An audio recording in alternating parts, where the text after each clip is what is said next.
What's up, everybody? It's PrimeTime Sports Podcast brought to you by Digging in the Crates, the Hooker and Max Show. It's your boy, Filthy Franco. And it's your boy, President Eli. All right. So this is who I was talking about last week when I said I have a new homeboy coming through. It's President Eli. Yes, sir. How Nice to be on here? It feels great to be here. I'm honored to be here, honestly. All right, let's let the audience learn something about you. What's your favorite sport? Favorite sport, definitely football. I'm a big Philly fan. Philadelphia's Eagles. Fly, Eagles, fly. All right, what about basketball? Who's your team? I'm going to be honest. I'm up in the air with basketball right now. I was a big Kobe Bryant fan. Rest in peace to the GOAT. But LeBron came around and it's kind of... So I'm honestly, I'm going to say I might be a little bit of a Warriors fan right now. So, no problem with that. I cheer for the Warriors.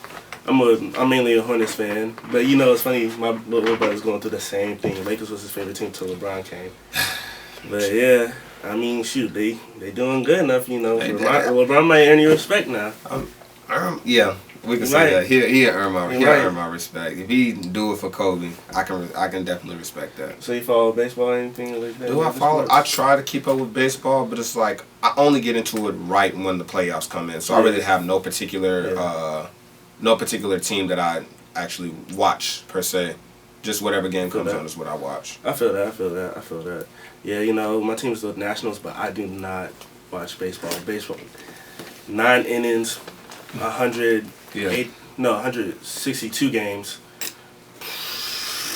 My entire life, baseball last year within the Washington Nationals, that was the first time one of my teams that I go for, like professionally, they would ever win a championship. Away. 3-2. Here it is! The Washington Nationals are world champions for the first time in franchise history. I'm a Panthers fan, Hornets fan. Hurricanes, they won, but I was like 5 years old when they won. Yeah, we were mad. So, like, that was the first time I've ever watched one of my teams in professional sports win. So, like... Can't say same. Yeah, okay. All right. Fly, Eagles fly, whatever. Yes, sir. All right, let's get into it. So, it's been confirmed. Deion Sanders is the new head coach of Jackson State. Ooh, big ups to him. Big ups. And you know, the funniest thing about that, he's the 21st coach.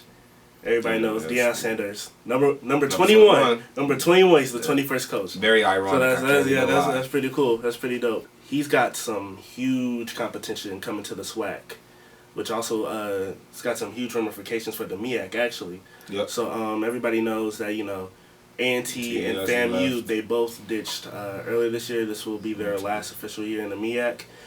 Something that I didn't know that somehow completely slipped past me, which is something I should have expected at the same time, though, is Bethune-Cookman also. Oh, yeah, they definitely left. But, I mean, that's central to A&T. So, I mean, we still have somewhat of a rivalry, even though we're leaving all. Yeah, I mean, you can play non-conference, you know, at the start of the season. It's just not going to be the same. Yeah, it's not gonna have the same effect. I'll talk about the MEAC a little bit later. They're both going to be in the SWAC East with Jackson State, and actually that moves Alcorn State to the West. So for maybe the past 5 years, Alcorn State has just been dominating the SWAC East. That's about to come to the end this next season after this one. But he does get this trial year. Hopefully maybe he can figure something out before FAMU and Bethune-Cookman comes, because that's going to be those are going to be two tough games. For sure. Those are going to be two tough games. Stand's going to be packed. SWAC, that's going to be real interesting. You got Alcorn State, hard. You got FAMU, Bethune-Cookman, Southern University. I mean, and if Deion Sanders can do something, you got Jackson State. That's 5 teams in the mix-up. So, and 3 teams in one division. So that's kind of crazy. He does replace John Hendricks, who was actually 6-9 overall, which isn't good. Not as good. But it's, you know, that'd be like a second chance here. You know, you get a chance. Definitely room for him to improve. Yeah, that's a room for improvement. You know, if nothing changes, then that's when you get fired. Yeah. I mean, he actually went 5-5 in the SWAC, but at the same time, they haven't had a winning season since 2013. So this is definitely a good way for him to prove himself. Like you say, he has that trial year, and now you have the opportunity to come in, change the program, get more people involved, get the community involved, get more money put into it if they're not putting enough money into it. Yeah, and it's kind of a win for everybody. Honestly. Because, Jackson State gets a new head coach. HBCU, Jackson State, the school, looks more attractive to definitely get more recruits. To prospects, because, getting coached by maybe the greatest cornerback of all time. Do you hear it? I hear it. It's the sonic boom. Ooh, they doing what they do. And everybody's loving it. Do you like it? Oh, yeah, you like it. You can't help but like it because it's got deep down inside of you, and now you can feel it. Do you feel it? Oh, baby, I know you can feel it because it's contagious. It's something that grabs each and every one of us and pull us on one accord and pull us together so we can be unified. TSU. Knock, knock, baby. Open the door because we coming in. Because if you don't open the door, we gonna kick it down. I believe. You? I believe. Question from the house. Do y'all think that now that Deion Sanders is a coach, do you think that more athletes are going to go there because it's Deion Sanders, or are they going to go there for actual because it fits? It's a good program for the football program besides Deion just being there, because it may get a little star-studded. I'm just asking. Well, the thing about that though, it's not really a good program. They haven't had a winning season in 7 years. So yeah. So essentially they're gonna go. This is really just time to blow it all up, start over. Build, see what you got currently on the roster. It sounds like I'm in a pro league saying blow it up and build from the top, even though you already got athletes there. And then the people he's probably going to have coming in, 9 out of 10, they're not going to know too much about Deion Sanders. It's mainly going to be their parents or something. So therefore, pull up because Deion Sanders is there. Oh, that was my man back in the day. He didn't know prime time. Yeah, so the parents have a huge say too. At the end of the day, it does come down to the athlete, but the parents can be a huge influence on that decision sometimes. So I think because he said that he was going after the prima donnas. You pull them away from those. Those PWI. He was one of them. He went to Florida State. Yeah. I want to ask you, how do you inspire the next Deion Sanders or the next Reggie Bush to come to Jackson and to play football? Well, I want to coach like a Urban Meyer. I need a quarterback like a Matt Leinart, and I need an all-purpose guy like a Reggie Bush. Let's just start right there. If I could get those three, man, you talking about a program, I could have a program that's unbelievable. But guys, I'm looking for guys that's smart, tough, fast, and disciplined, that loves the game of football. We have a wonderful staff that is going to support me, that's going to be surrounding me. The guys has 84 years of NFL playing experience and coaching experience, and some good guys on the staff, and they're ecstatic about getting this game and getting this program going. So I think he can do it. He's in Mississippi. There's Ole Miss, Mississippi State. They got some big SEC schools that they can steal a few prospects from. Even in that area, Louisiana, Alabama's not too far. I think solely off his name, he'll definitely be able to steal some recruits. And that's especially if they at least come away with a positive record in the conference. I think he'll definitely be able to recruit. They'll get recruits that way. Next couple seasons, give it 2 seasons, they'll have a winning record. Yeah, overall. The thing when I first heard the news before looking into it at all, I was like, okay, this might be a great chance for them to have a good defense. He was a great special teams player so they could probably have a great special teams unit. But I was like, well, what about the offense? Until I found out, he's our offensive coordinator right now. Stay on side! You're going to see me coaching the line, coaching the returners, coaching the kickers, coaching everybody. Snap the ball when they cross the line! Josh, snap the ball! Do what we tell you to do, man! I'm crazy enough to believe that the children are still our future. And I'm willing to invest in them. Aim them properly like an arrow and let them fly. Son's playing QB. So I didn't really get to look into how good his son is. I feel like I've heard things about him before. I had no idea. He's solid. He committed to Florida Atlantic. You did? Mm-hmm. Yep, that's what I heard. Mm-hmm. So, I mean, you know, everything is not set in stone, so he might be able to sue his son over It it. makes sense. That's what I was thinking. His son's a quarterback. You want to be an offensive He coordinator? does coach his quarterback right now. I mean, son, who is his quarterback. But, yeah, I think something could come of this. You know, it just depends on how, if he's an actual coach or not. Move on to our next topic. Yes, sir. Hey, the Aggie Pride is nationwide. Aggie Pride. Up in Chicago, Illinois, Tariq Cohen signed a 3-year deal, $17.25 million overall, and he's already got $9.533 guaranteed. Tell them to bring me my money. Oh, man, talk to me. You like your A in front of your what? Talk to him nice, man. I respect it, man. Talk to him nice. That's really great. Aggie legend right there, getting paid. You love to see it. And what's crazy is he loves to come back to A&T. Yeah, He's just on camp like it's just regular. So really, very humble at a guy, game, you know, well-deserved. just look behind over your shoulder. Oh, there's Tariq. Oh yeah, how you doing? No, unfortunately, I never got to actually see him play because he actually his rookie year was my senior year in high school, and I think what. Oh well, yeah, I didn't see. I was a transfer. Yeah. So I didn't see him play at A&T. Yeah, so ridiculous. I missed it. You missed a treat. I missed it, but seeing his tapes. I'm saying, my brother was even seeing him now. I hate him now. What's crazy is now I'm thinking about it. We played the Bears in the playoffs in 2018. That wasn't his fault. So we won. That was Cody Parker. You know. That was double doink. But I was like, dang, he was blanking. I'm like, I want to kind of go for him, but I need him to chill. But yeah, this man. And you know what? The worst part, what I don't like about it is people did not like this. People did not like the contract. You know, you go into the Instagram comment sections. Really? Over Allen Robinson? Really? I didn't even get he got money before to Allen Robinson? They didn't extend Allen Robinson?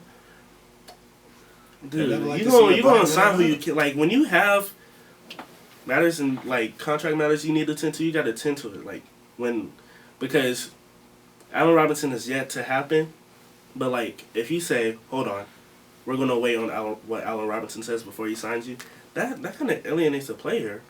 Mm-hmm. You know, that player's not going, hold on, wait on me. I don't wait for nobody. I'm a professional. I'm saying. You know, like. And in 9 out of 10, who's to know how much he was actually asking for over Tariq? And that's another thing, He want top market money. Yeah. Yeah, he does. But is he, but no offense, but is he worth it? I think he. Is he healthy? Got to take all of that into effect as well. I'm not giving out money when I know you could potentially end up getting hurt. No offense to you. I mean, but I'm not. Let's be honest. They're not going to give money, big time, prime time money, to a player that is injury prone. And what I love about Tariq Cohen, he actually gave up money for Allen Robinson. He left money on the table for Allen Robinson so they could sign him. That's how you help the team. The biggest thing when you look at his numbers. You're gonna look at that contract and be like, "What? Why sign him like that? What to 17 mil? Yeah. 17.25 on only 1080 rushing yards total in 3 years in one game, and 15.55 from the receiving yards standpoint. That's those aren't baller numbers. Yeah, it's not. Those, but like wow, it's how he's used because he's not even the He's not always the first running back on the depth chart, you know. He definitely wasn't the starter when he first came to the league, but like he was actually first team All-Pro. It wasn't as as a running back because you had C-Mac, you had Dalvin Cook. So one of the biggest parts about Tariq Cohen's game though is his work on the special teams. That's how he was first team All-Pro, and that's how he made it to the Pro. You love a versatile running back. He's versatile. He's real versatile. He has 4,245 all-purpose yards, so he has almost 2,000 yards from both kick and punt returns. So, I think if they use him more, because I remember I never really paid attention to the Bears. Yeah, I understand. Even Tariq Cohen was the only reason I looked at the Bears. When I was in high school, I had a friend who was obsessed with the Bears. Jay Cutler this, Jay Cutler that. I'm like, it's not. Imagine Jay Cutler, they're not favorite quarterback. Right? Imagine Jay Cutler being your favorite quarterback. That was really all I knew. Other than that, that was really all I knew about the Bears. Yeah, that's the only reason, Mitchell Trubisky, he was a Tar Heel. But, besides that, you didn't really have much reason to pay attention to the Bears. So one of the things, I thought of, I didn't think they used him enough. That's another thing. The Bears' offense has been god-awful. I mean, they had... Since, when was the last time the Bears had, like, a good offense? That year, they played us in the playoffs. Well, yeah, Walter Payton. Walter Sweetness. I can't say they were good, but Trubisky brought them life when 2018. But 2018. After that, I don't know. I'm not going to act 2018, they gave us 2018 was probably Tariq Cohen's best year, too, as well. I'm not going to act like Trubisky's been just a straight bust his entire career. He was a Pro Bowl in 2018. You got it. You got that right point. You got that point. But, like, it's been all about the defense for as long as I've been alive with the Chicago Bears. So I don't, I really wish I could see him on a team that's like real creative in the offense. Maybe even in New England. I feel like New England could really. I feel like New England could really do something with Tariq Cohen, especially really want to see him do something. That read option with him, James White, who's the boy, Sonny Michel from UGA. And Cam? Ooh, that's nasty. I'll give you that's that. Nasty. I could see something like that. Tariq need to go to Kansas City. Kansas City? I was just thinking that. I was going to say Kansas City would be the best, but that's they have... another one. And then they also have that other nice running back. Clyde Edwards-Helaire. That's exactly what it is. It was like... So, yeah, that's... congratulations to Tariq Cohen. It's extra street for us Aggies. Facts. Love seeing our own succeed. We love to see, not even just our Aggies, but... when you feel like Tariq Cohen's like on... That upper list for me when I think of like notable. Well, not every Aggie is a notable Aggie. Let's not lie. Every Aggie is a notable Aggie. Best HBCU in the nation. You damn right.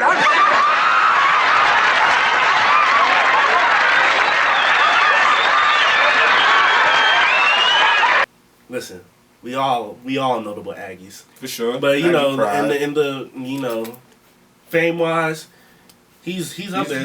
He's up there. He's definitely known. I love when they have all the players come across and they say they're universities or when he comes up, the illustrious North Carolina Agricultural and Technical State University. I love it every time. Every time. Yes, sir. I love it. I just love it. And he's one of those Aggies that make me proud to be an Aggie. Yes, sir. Because he was like, when I knew that I wanted to be an Aggie in high school, was around the same. He had this big game against Pittsburgh, and I was like. And I didn't know really nothing about Aggie sports really, because if you don't go there or don't tune into the local, I'm gonna be honest, like the nationwide networks, their HBCU coverage is honestly garbage. Yeah, I wouldn't even know if it was a game, what day the game was on, or where it would have been played. I saw how nice this dude was. I was like, it's a good day to be an Aggie. Yes, sir. But yeah, so speaking of Chicago Bears running backs, unfortunately. The legendary Gale Sayers has passed away yesterday at the age of 77. Let's believe it's complications from dementia. Of course, due to his career as a running back. And he played in the 60s, So they didn't have all the technology. This is where they didn't... medicines and stuff. And it's kind of a double whammy. Something that happened to him back then and now. So for now, of course, they didn't know anything about concussions. They didn't know anything about... anything. So did he have any what they CTE symptoms or anything? He didn't have CTE, and you played with a concussion back then. Yeah. You got knocked on your head, you got rammed in the head. You were on the field for that next play. That's how a lot of players got CTE. That's how we have a lot of players that died early, from the 60s, 70s. That time period. And he was luckily he wasn't one of the ones to get CTE, but when still in the sport where you get slammed to the ground, especially back then where they didn't play. You're in the WWE. Fortunes for the game and perhaps the season, crashing to the ground.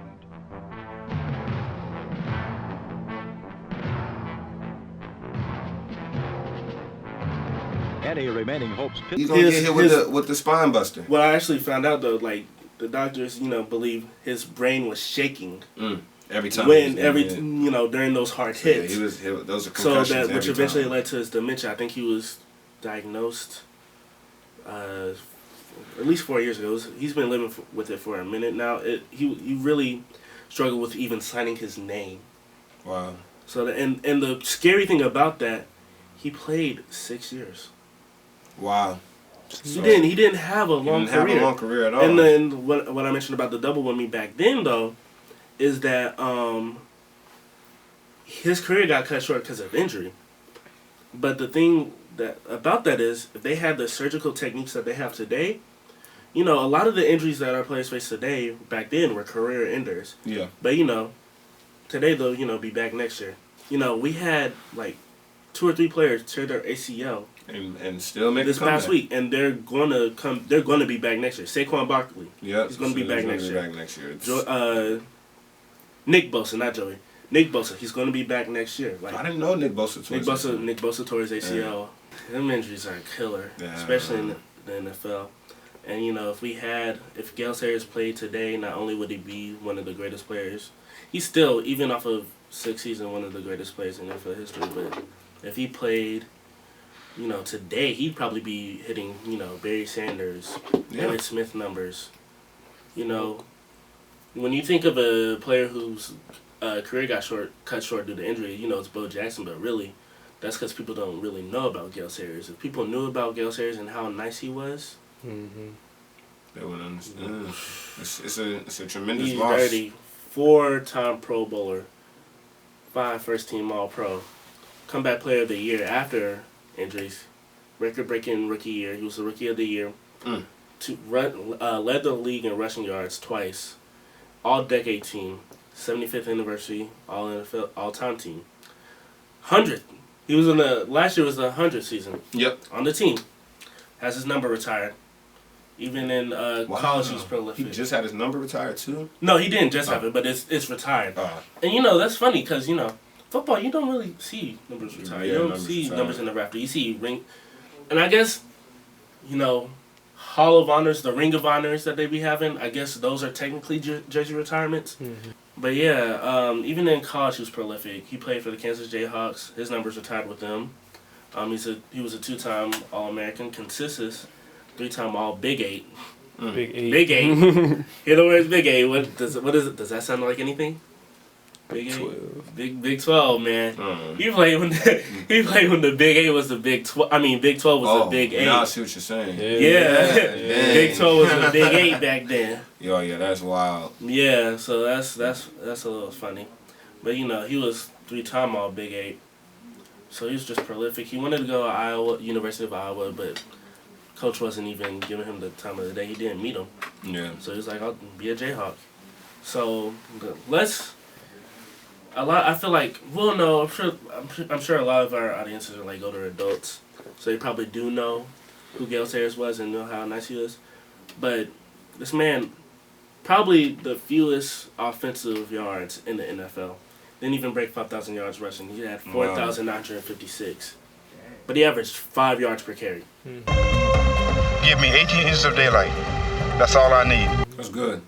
This isn't a year. This is his career numbers. Yeah, that's what I'm saying. Like you said, 5 yards a carry? For a career? Yards. I mean, it's only 6 seasons, but still. 39 rushing touchdowns. 3,172 return yards. And 8 return touchdowns. So, we were talking about, Tariq Cohen, his Swiss Army knife potential. This, Gale Sayers was the model of that. He was the standard. He was the OG. So yeah, rest in peace to the OG, man. This dude was prolific, and I feel like he really. I hope they honor him heavy, so people will find out about him that don't know. But yeah, again, rest in peace to the legend.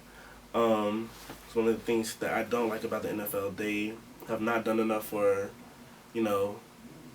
anything, any social issue. No social issue. They don't care. But specifically for the way they treated their former players, like how long did they even deny concussions and CTE being caused? Yeah, they were not. I remember when it was first. Like, I mean, we got a whole movie on it. We got the whole movie. We got Will Smith. We have nothing to do with it. That's basically, they signed their life away. That's their choice to go out there and go play ball in our league. Is basically what they said. Just horrible. So that's one thing I kind of will always think of when I see the NFL. I mean, think about how many greats that we've already had retire early, like because of the injuries. Yeah, rest in peace to Gale Sayers. He was a legend who deserves to be looked at in today's world, because it's criminal how nobody really knows about him. Well, from our generation. From our generation, for sure. I'm sure my dad knows something about him. I bet my grandpa knew about him. But Rest in peace. So we've been talking about a lot about football. We're gonna move over to basketball. Due to HBCU sports, you know, them saying we're not playing fall right now, we're postponing. We have been moving on to a pro sports perspective. So if you're like, you know, hey, where's the HBCU? You know, we opened up with Aggie Pride. We opened with Dion and Aggie Pride. So like, I guess you guys probably got hit for a loop with that. So yeah, we are focusing on pro sports right now, and you know, we will still be talking about, you know, black social issues, you know, when they arise. But right now we are talking about pro sports. So the NBA playoffs. Yes, sir. NBA bubble. NBA bubble. Orlando. Disney World. Worldwide of Sports. I actually went there once. My little brother had a national tournament there. I've been to Disney World twice. Pretty nice. Yeah. But, man, Miami. It's hot. They done put the fire on the Celtics. Somebody added in that the whistle from 42 Doug, because they've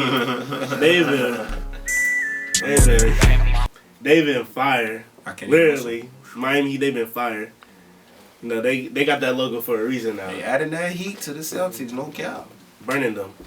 The Irish done lost their lucky. Yeah, they done burned their 4-leaf clover. Because listen, 112 to 109, they take a commanding 3-1 series lead. Tyler Hero.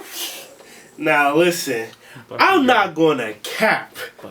That's a bad. When the Miami Heat drafted this man, I was like, no. Can't say same. I watched the draft that night. I seen him in his all-black suit. He was clean. I thought he was in the mostly color one. No, he was in black. He was in all black. No, he was in the black. I said, he looks nice. Man, I know a nice basketball player when I see one. When they drafted, I was like, that's what you do with your life. He had that confident look, and that's how you got to be. He looks like, I mean, you can even tell the way he plays the game. Oh yeah. He was disrespected while playing. They tried him. Oh, you think you're white? Disrespected in high school. Yeah, and you can't really hoop. You wanna carry on a certain air like you're someone that you're really not. Like he said, I'm a bucket. I'll take my L. I'll take my L. I'll even take my L with PJ Washington. Because when the Hornets drafted, I was like, what? On my fence, I had a whole video. As long as Instagram let you record on your story, I was heated. But I mean, you proved me wrong too. You had a pretty good rookie year. Yes. But Tyler Hero, he's the one. Bucket if I've ever seen one. I mean, I wouldn't put it up. 37. That's the second most. He's in the elite company now. Yes. Second most since Magic Johnson had 42 in Game 7 of the 1980 Finals against the 76ers, where he got Finals MVP for that performance. It was a 40-point triple-double, I think. Yeah, it was 40-point triple-double. It was like 40, 15 rebounds, like 12 assists, I believe. That's tough. And that's the second most points by a player who is 20 or younger. Actually, in his elite company as well, because he's only the fourth player, I believe, to score 20 or younger, to score 30 plus in the playoffs. I was not aware of that. I knew about or at least since, no. I believe he's 20 or younger, 30 plus in the playoffs. I don't. That's good. Unless Jason Tatum. Because Jason did have a he had a good rookie playoff run, but I think it was really a team thing too. But he's in the company with Derrick Rose and Brandon Jennings. But the difference was Derrick Rose was in 2009 first round. That crazy series. No, that was. I'm sorry. That's 2008. I'm thinking of that crazy series. No, that was 2009. Crazy series with Boston that went to 7. Yeah, that's Boston. Was it Paul Pierce hurt or Kevin Garnett was hurt? Garnett. Garnett was hurt. Garnett was hurt. It was Garnett who was hurt. That was one of the greatest playoff series of all time. And then Brandon Jennings, who before Detroit and his final few years in Milwaukee, he was a buck. He dropped 55 in the 7th game, wasn't it? He was nasty. First had a 50-point game before he was 10 games into his NBA career. He was nasty. So I mean, you know, today like, oh, you're in a category with Brandon Jennings. Okay. Right. But listen. But he's in his own. He created his own category. Yeah. Now he's the youngest player to ever play in a conference finals game. 2000. First player ever. Born in 2000 to play in a conference finals game. Now that's history. First from 2000.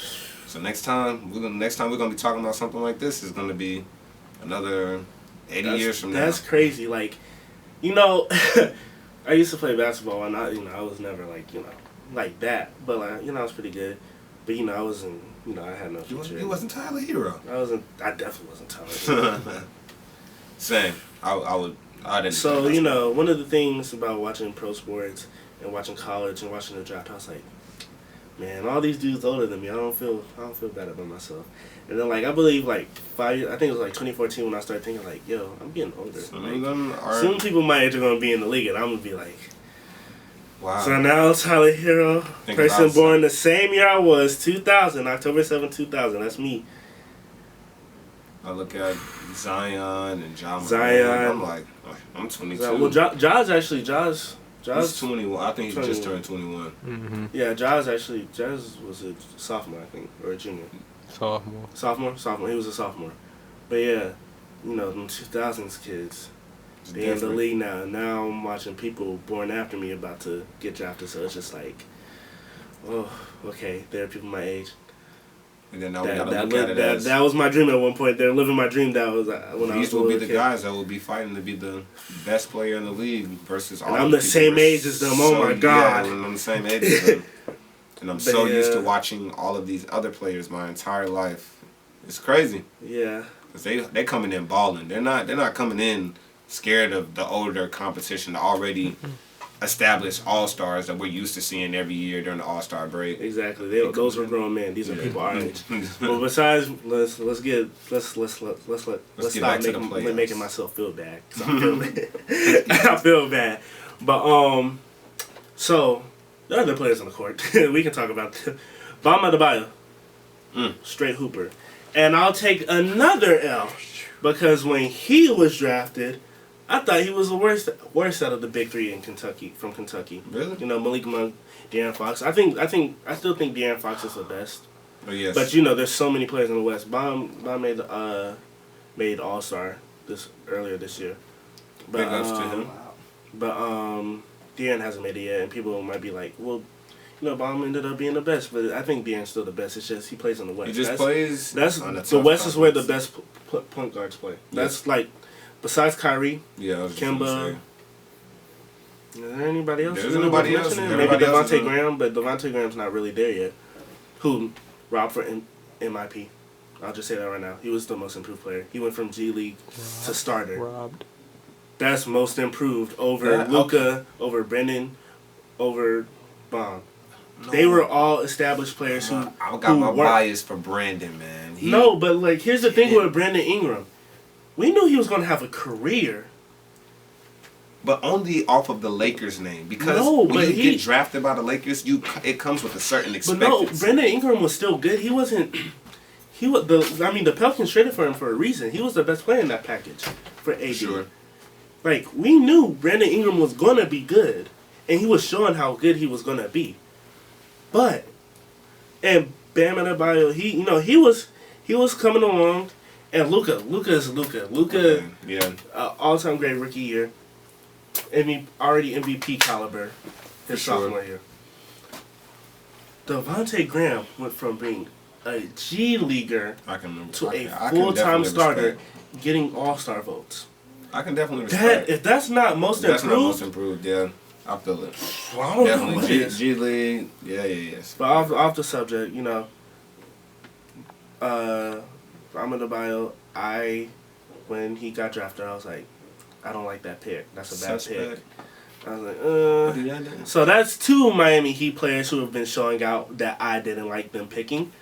So that's the reason why I'm not in the draft room. So for sure. I mean, I can draft on 2K. I know. I can draft on 2K. I know how to draft on 2K, but in real life, I ain't been too good. But so Bomb had 20, 12, 4 assists, and 2 steals. JT, Jason Tatum.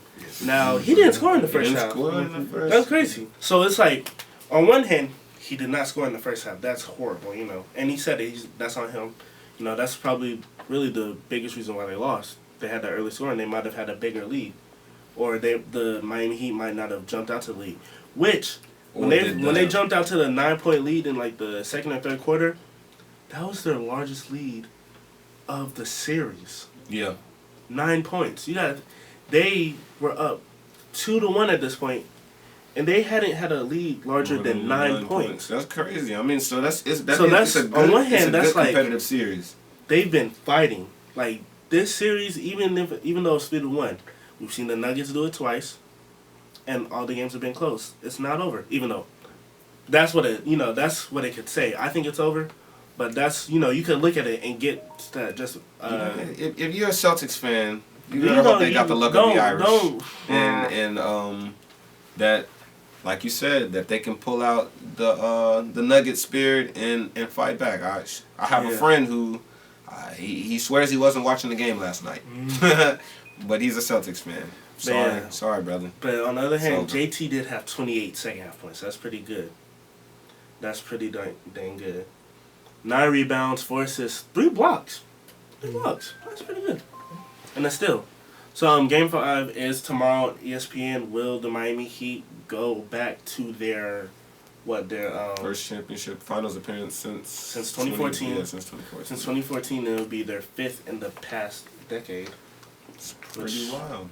Pretty good, especially considering where Miami was before LeBron got there, and the outside of that 1 year, I was wrong because I was talking about how Eric Spoelstra deserves to be a Coach of the Year. I think so too. And I did say they almost made the playoffs. Well, they did make the playoffs. It was in 2018, but they got beat like 4-1 by the 76ers. What was I forgot to do. He had a good rookie year that year. Ben Simmons. No, that played for the Heat. He got drafted. He's gone now. Justice Winslow? There we go. Yeah. He's good, but I don't know where he's at now. He plays for Memphis now. He got traded to Memphis. That's how they got Iggy. Oh, true. Mm-hmm. But yeah, also that'll be, if they win tomorrow, that's Iggy's 6th straight finals. Mm-hmm. Dang. Yeah. Very nice. Crazy. Very nice. Crazy. Ups to Iggy. That's so crazy. So Game 5 is tomorrow on ESPN. Yeah, so let's move on to last night. Game 3. That was kind of a crazy game, man. X Factor. Well, actually, no. I'm sorry. That's not last night. Not, Boston, Miami was last night. That was 2 days ago. That was Tuesday night. Denver beats LA 114-106. I got a little scared. Jamal Murray capped that game off with that D3. Ooh, that thing fell through the roof. We're fantastic. Obviously, you know what Murray and Jokic did. How about Murray? Oh, just pours it in. Oh, Jamal Murray with an exclamation point. So Jamal Murray had 28, 8 rebounds, 12 assists, bucket. Nikola Jokic, I believe it's actually Nikola Jokic. Yes. Or Nikoli. Nikoli. I was trying to figure that out for the past few days. Because it's not Nikola. It's Nikola Jokic. He had 22 points, 5 rebounds, 5 assists. So they were balling out. Jeremy Grant, 26 points. Grant is a playoff career high. He was a bucket that game. Anthony Davis played 43 minutes. He had 27 points. After that game-winning shot in Game 2, he didn't need to do nothing else. He clearly did. Tell him to pack their bags and go home. 43 minutes, you get 2 rebounds. I know Shaq was fuming. I know Shaq was mad. Charles, too. Yeah. Charles was like... He probably ain't say it on camera, but you know when they was back there off camera, he was talking junk. These big men. I know that round mountain rebound has something to say. The Lakers played cute today. Anthony Davis, 27 points. I still need him to be in the low or high 30s, 2 rebounds. Definitely not enough. Like, Anthony Davis had 27 points, which sounds good on the stat sheet, but he had 2 rebounds. He did not impose his will. But yeah, man, that's pitiful. LeBron did have a 30-point triple-double. That's pretty dope. You know, he actually was the reason they got back in the game. The game could have been far uglier. Yeah. But LeBron had like 8 straight points, 6 or 8 straight points, and that kind of got that. We can credit the points to LeBron, but I'm going to tell you who really got them back. Rondo got them back in the game with his defense. Rondo was smothering Jamal Murray. Yes. It was steals, and the way he handled the ball on fast breaks. And at the same time, the Nuggets, that's how you know that they're a younger team, because this is their second playoff run with this core. First one, they almost made it to the Western Conference Finals against...